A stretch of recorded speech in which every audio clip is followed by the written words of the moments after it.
What's going on, guys? Welcome to your 27th HTML5 tutorial, and in this tutorial I'm going to be teaching you guys how to add video and a video player to your website. Now, before HTML5 you could do it through XHTML and JavaScript, but it was really messy.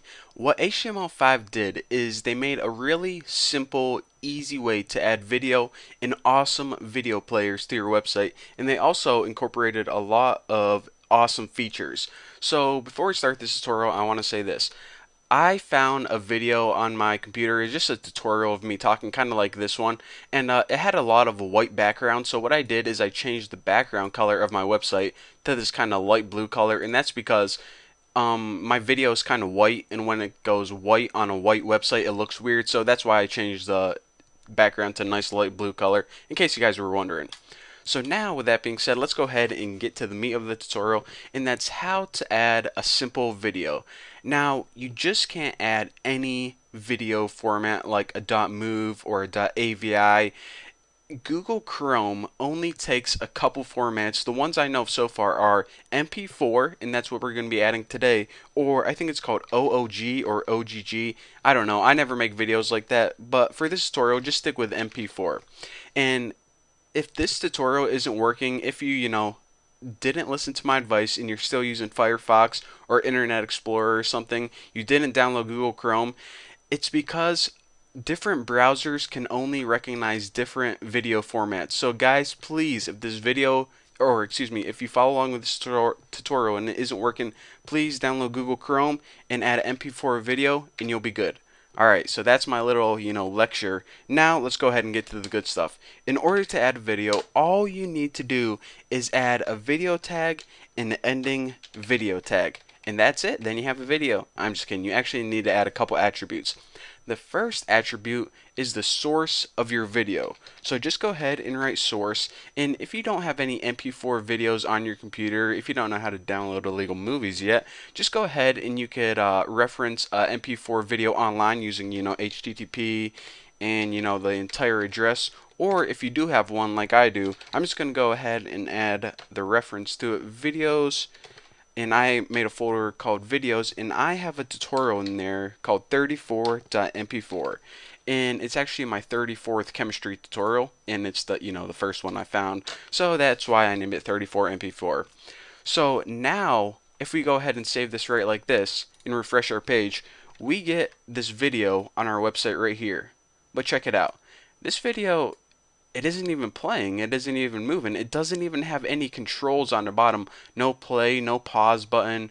It's just like a still image basically. So how do we get this video playable? Well, we need to add, I don't even know if it's called an attribute because it doesn't have any values, but I'm going to call it an attribute. It's called controls.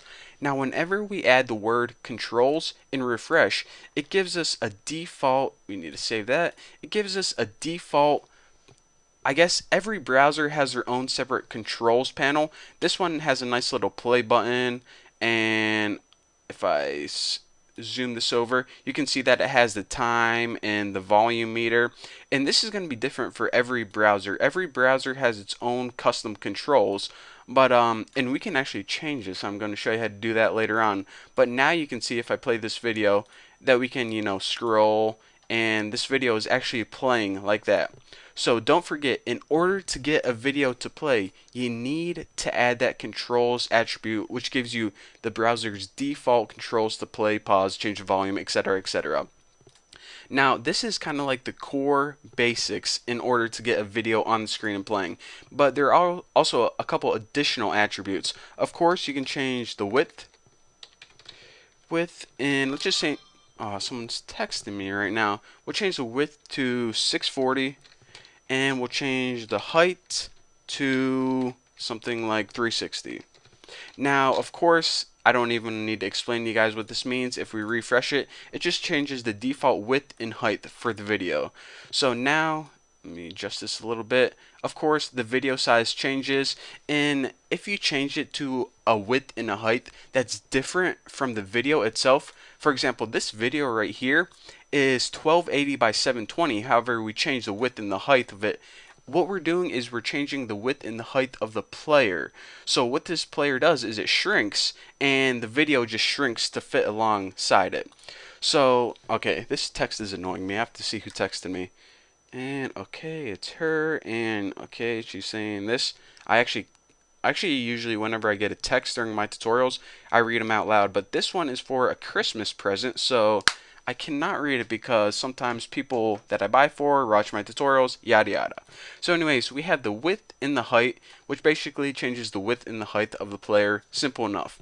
Now let me tell you guys about some good stuff. The first thing is an attribute called, oh, what do I want to, so many things I can talk about. Let's talk about loop. Now, you know how we added this word controls? We can also add another word called loop. And whenever we do this, if we save it, we can see and refresh it.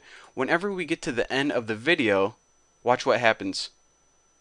It automatically starts over. So, I don't know, if you want for some reason a video, maybe you're making a website with a bunch of music videos on it, and you want to add the functionality to when the user gets done with that video, it plays over and over again. You might want to add the loop. Another thing is the poster. Poster equals, what can we set this equal to? Don't want to do this. What the poster is basically is a still image that's going to show while your video is not playing. So you know whenever you're looking at YouTube videos and you search for something and you see those thumbnails, that is the poster. So let me just go ahead and hit images / my face.ping. I know I have that one in here. And if we go ahead and refresh, check it out. While the video isn't playing, this is the still image. So if I made, a video of, how to take awesome photos of people, then I might want to use this as a still, and then they can say, oh, this looks nice. Let's see what this is about. Play it. Check it out. Sucker. This is actually a chemistry tutorial. Gotcha, sucker. So anyways, that's where you would use the poster. And the last thing I want to talk about is the autoplay.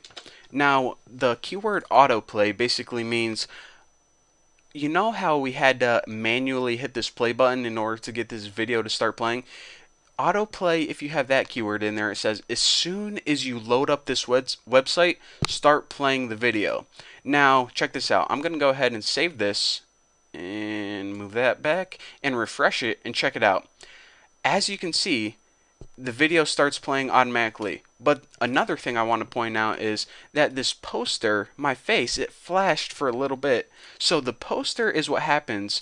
It's pretty much the image that shows while the video isn't playing. And the autoplay basically tells our website to play this video automatically. So if you have the poster and autoplay both on that video at the same time, it doesn't really make sense because this is what happens when the video is not playing, but the video is always playing.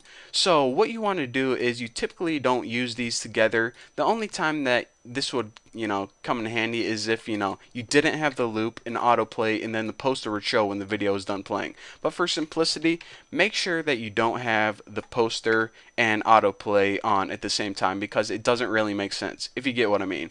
So anyways, that's all I have for you guys for this tutorial. There's one other attribute that I can think of, but we really don't need to talk about it right now. It's really not that important. And in the next tutorial, I'm going to show you guys how to spice up your video player and make it even better. Because yeah, this is pretty cool right now, but trust me guys, it can get a ton better. So thank you guys for watching. Don't forget to subscribe, and I'll see you guys in the next video.